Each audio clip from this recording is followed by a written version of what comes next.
Ibu, itu kenapa ada rame-rame di depan rumah kepala desa ya?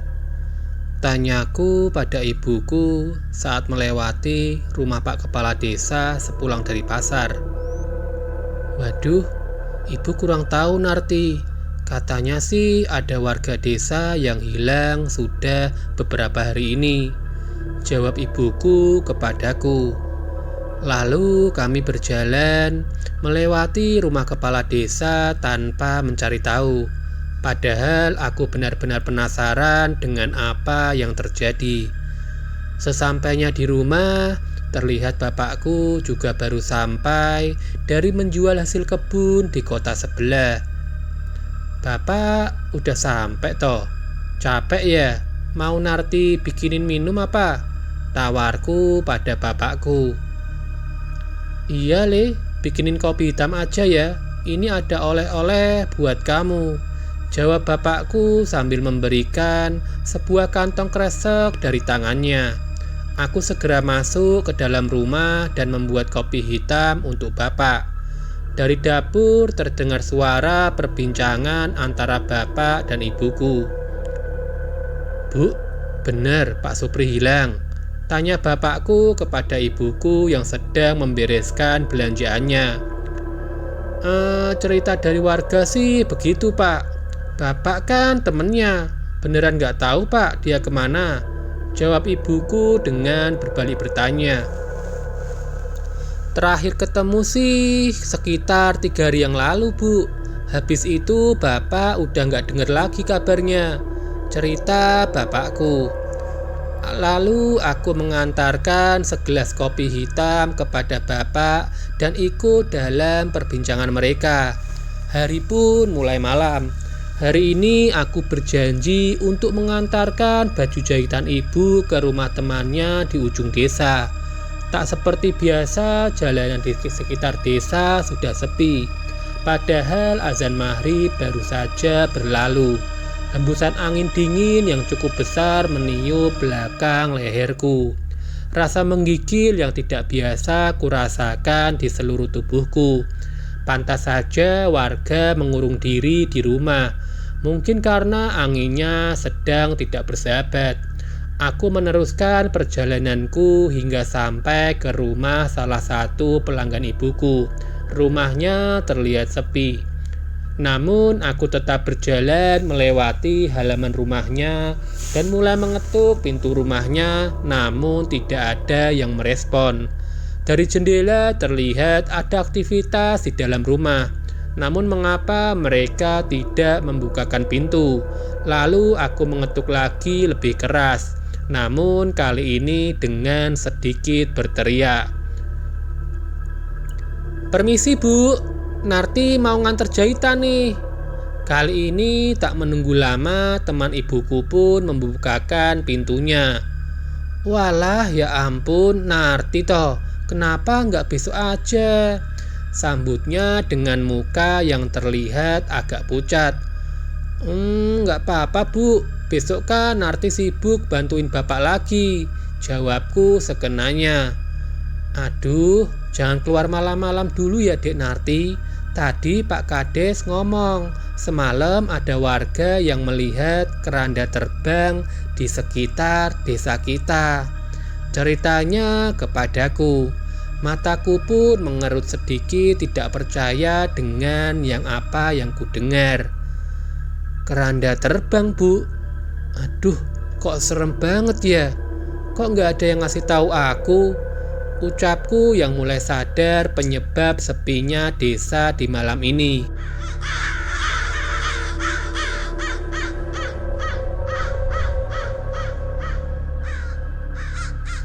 Tadi di rumah Pak Kades pada cerita, makanya ibu tidak berani buka pintu. Mungkin kalau nanti memang terbukti ada, baru Pak Kades mengumumkannya ke warga. Lanjut ibu tadi. Ya udah Bu, Narti pamit dulu ya, sebelum tambah malam nih. Pamitku pada ibu itu. Ya sudah, hati-hati ya Nak. Cerita dari teman ibuku itu cukup membuatku merinding. Hembusan angin dingin yang kurasakan tadi semakin membuatku tidak nyaman. Aku berjalan dengan sedikit lebih cepat menuju ke rumahku. Namun sebelum mencapai persimpangan, samar-samar terlihat bayangan hitam bergerak dari arah jalan itu. Seharusnya bayangan manusia tidak akan sebesar itu. Selangkah demi selangkah, aku tetap mendekat ke persimpangan, karena memang itulah jalan tercepat menuju ke rumahku.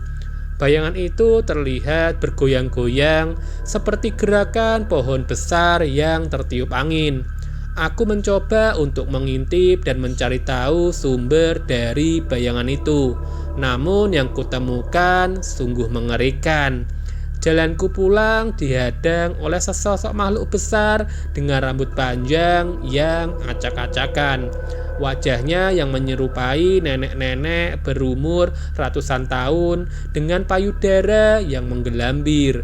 Kakiku pun lemas, tubuhku pun terjatuh. Seluruh tubuhku merinding melihat makhluk itu. Ya, itulah yang disebut dengan wewe gombel. Aku tahu betul ciri-ciri makhluk itu. Melihat sebuah pergerakan, makhluk itu menoleh dan mulai menyadari akan keberadaanku. Perlahan setan itu melangkah dan berjalan ke arahku.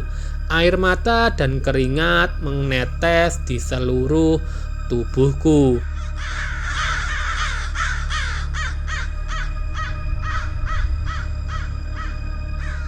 Namun aku harus segera meninggalkan tempat ini. Aku memaksakan kakiku untuk berdiri dan berlari secepat mungkin ke rumah warga terdekat. "Tolong! Tolong!" teriakku sambil mengetuk pintu. Namun tak ada yang membukakan. Ku coba mengetuk sekali lagi sekeras mungkin, dan hasilnya pun nihil, sama saja.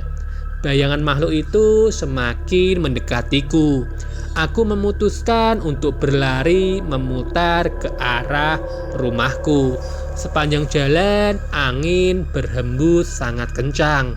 Namun aku berlari dan terus berlari tanpa menoleh ke belakang. Sesampainya di rumah, aku membuka pintu dengan tergesa-gesa hingga terduduk di lantai dengan wajah yang pucat. Ibuku yang melihatku langsung menghampiriku. "Ya ampun Narti, kamu kenapa nak?" tanya ibu sambil mengelap keringat yang bercucuran di wajahku.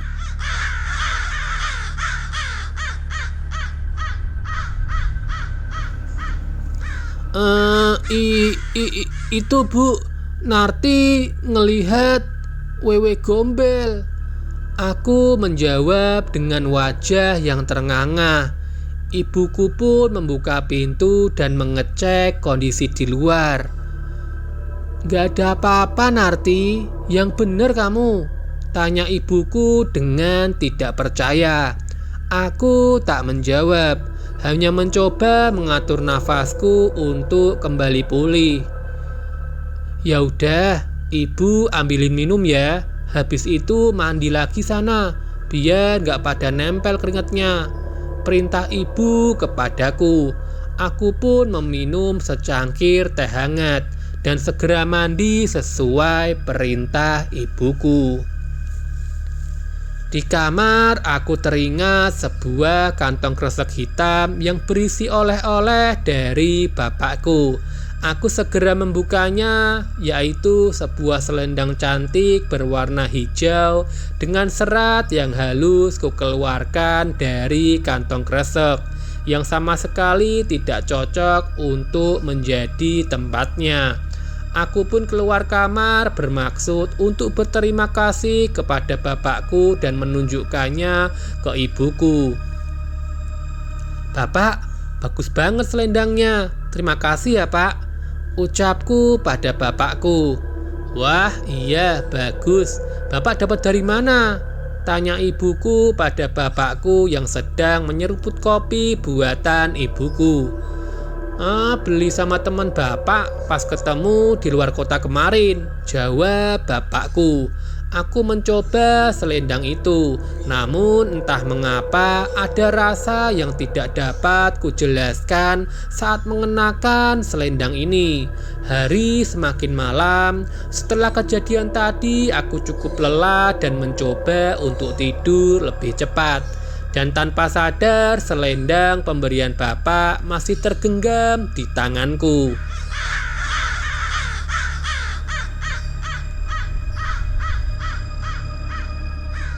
Ular tidak hanya satu, tapi sekumpulan ular terlihat mendekatiku. Entah mereka datang dari mana. Satu persatu ular-ular itu menghampiriku dan melilit tubuhku.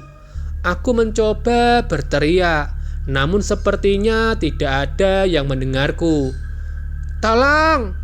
Tolong! Namun seekor ular mulai menegakkan tubuhnya dan bersiap menyerangku. Narti, bangun Narti! Suara ibuku terdengar dan membangunkanku dari mimpi burukku tadi. Aku tak berbicara sama sekali dan hanya memeluk ibuku. Narti, mimpi buruk, Bu. Oh, Narti mimpi buruk. Mau ibu temenin tidur? Ucap ibu kepadaku. Aku hanya menggelengkan kepala menjawab pertanyaan ibu. Ibu melepaskan pelukannya dan membiarkanku berjalan ke dapur. Namun perlahan terdengar suara ketukan di pintu rumahku.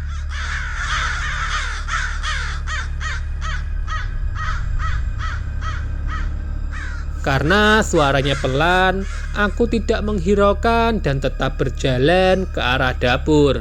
Lagi pula ini tengah malam. Siapa juga yang ingin bertamu di jam segini? Pikirku dalam hati. Sekali lagi terdengar suara ketukan. Namun kali ini terdengar lebih keras, seperti seseorang yang sedang marah. Bapak dan ibuku pun yang merasa kaget terbangun dan berjalan keluar untuk membukakan pintu. Keanehan ini membuatku teringat akan cerita teman ibuku tadi mengenai keranda terbang.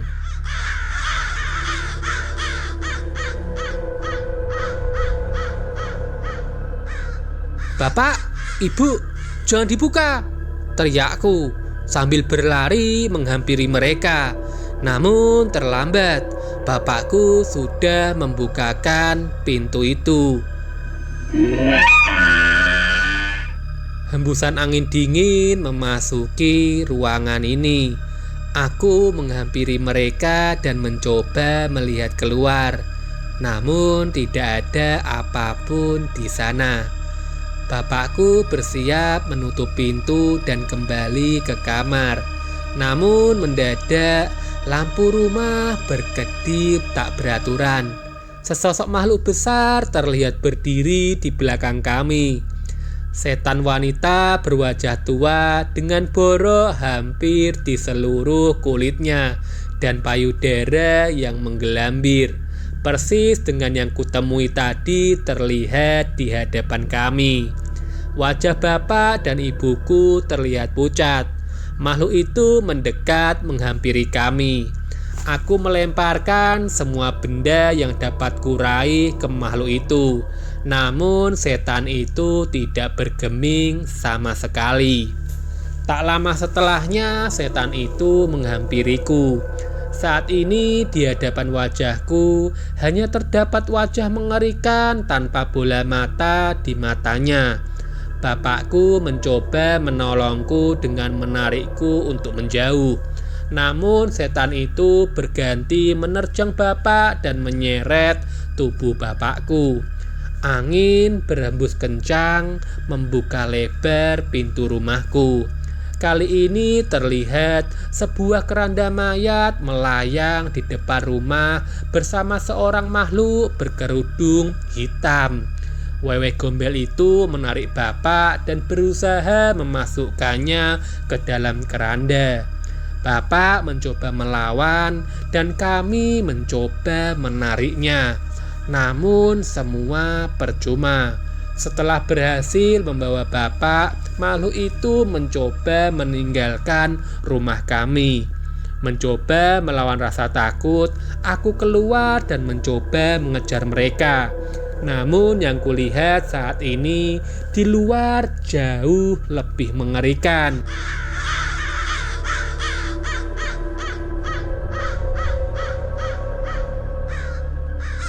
Lusinan pocong dengan wajah yang tidak berbentuk berkumpul di sekitar rumahku.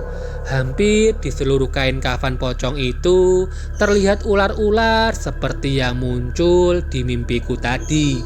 Aku menahan langkahku, menghampiri ibuku dan menutup pintu menghindari serangan pocong-pocong itu. Entah apa yang akan terjadi kepada bapakku. Di pagi harinya aku menceritakan kejadian semalam pada Pak Kepala Desa dan warga di desaku. Warga sudah cukup resah dengan kejadian sebelumnya. Akhirnya kami sepakat memanggil orang pintar untuk menemukan orang-orang yang hilang.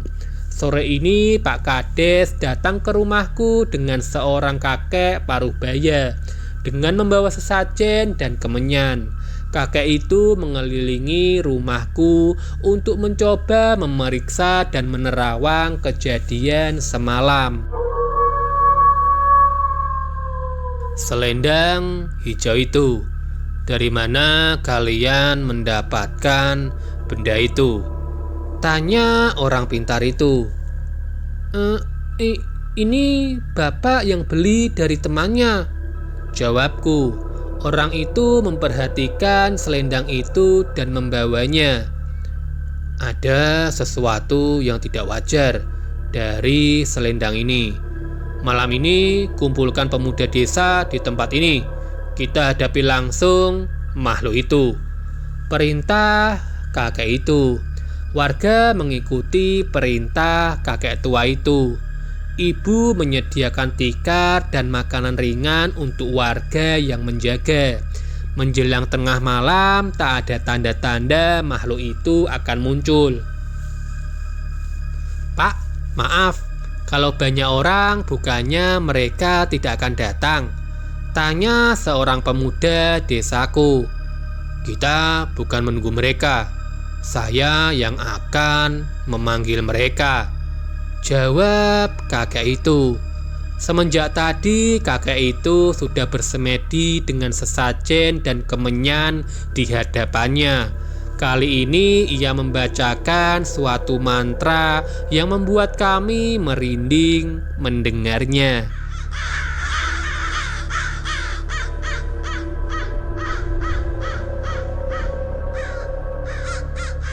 Mereka sudah di sini, ucap kakek itu sambil berdiri. Warga yang di dekatnya melihat sekeliling dan tidak menemukan apapun. Namun kakek tua itu melibaskan obor di halaman rumah dan mulailah terlihat lusinan pocong dengan wajah tak berbentuk telah berkumpul mengelilingi rumahku. Para pemuda yang sebelumnya tenang kini terlihat gentar. Dari balik kumpulan pocong itu muncul sebuah keranda yang melayang diiringi oleh makhluk berkerudung hitam dan Wewe Gombel. Kali ini suara berisik terdengar dari makhluk-makhluk itu. Sebelum makhluk itu mendekat ke arah warga, orang pintar itu menghampiri keranda terbang itu. Jika ini yang kalian cari, bawalah dan kembalikan kepada sang ratu. Setelahnya kembalikan mereka yang kalian bawa, ucap kakek itu. Kali ini makhluk berkerudung hitam yang mendekat. Makhluk itu mengambil selendang pemberian bapakku. Melihatnya, kami pun sedikit tenang, berharap setelah ini orang-orang yang hilang bisa kembali. Namun ternyata kami salah. Setelah menerima selendang itu, setan berkerudung hitam itu menyerang kakek tua itu dengan sebuah gigitan yang melukai wajah sang kakek. Sebuah mantra dibacakan. Setan itu terbakar dengan api merah, namun tetap tak bergeming. Merasa mendapat perlawanan, tangan besar setan itu menarik tangan kakek itu hingga terputus dan memaksa memasukkannya ke dalam keranda. Warga yang panik tidak dapat membantu dengan adanya puluhan pocong di hadapannya. Sebaliknya, kami semua berhamburan masuk ke rumah, meninggalkan dukun itu dan menutup pintu secepatnya. Suara ramai terdengar menjauh, seolah rombongan setan itu sudah pergi. Warga yang putus asa hanya bisa menunggu sampai pagi, lalu membubarkan diri. Setelah kejadian semalam, keadaan desa semakin mencekam. Setelah azan maghrib, tidak ada warga yang berani keluar rumah. Setiap malam, warga menutup pintu rumah dan tidak akan membuka bila ada ketukan di tengah malam. Pernah ada warga yang membuka pintu karena merasa ada tamu yang membutuhkan bantuannya. Namun, berakhir tragis. Orang itu meninggal dengan penyakit yang tidak diketahui penyebabnya. Suatu ketika, seorang ustadz kenalan seorang warga sedang mampir ke desaku. Ustadz muda itu merasakan ada hal yang aneh di desa kami. Dengan sedikit paksaan, warga menceritakan dengan jujur saat memanggil orang pintar untuk mengusir setan yang meneror desa ini. Akhirnya ia memanggil teman-teman pesantrennya dan mengadakan pengajian tiap malam. Awalnya warga takut untuk mengikuti. Namun melihat semua warga yang ikut pengajian ternyata aman dari serangan makhluk itu. Akhirnya seluruh warga pun ikut bergabung. Di hari ketiga, bapakku ditemukan muncul dari pepohonan di pinggir desa dengan kondisi linglung dan tidak ingat dengan dirinya.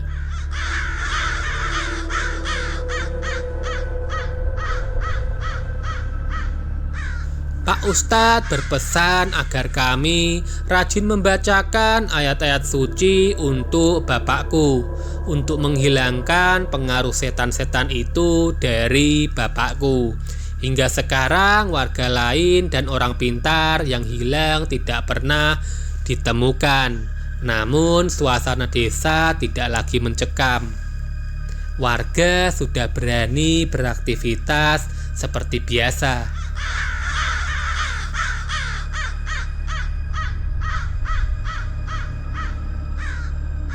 Jangan pernah bernegosiasi dengan roh jahat.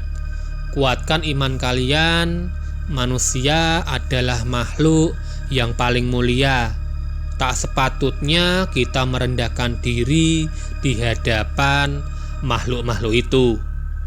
Pesan dari Pak Ustadz menyadarkan kesalahan kami dengan mengundang seorang dukun yang akhirnya semakin berakibat buruk kepada desa kami. Saat berniat meninggalkan desa, sang ustadz memerintahkan warga untuk meneruskan pengajian di desa agar tidak ada niat-niat jahat dari setan-setan tersebut untuk menyerang desa kami lagi.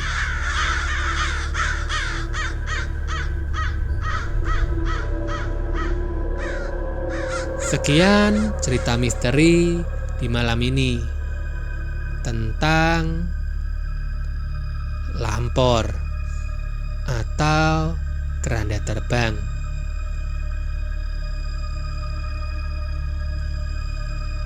Akhir kata, Salam ketakutan.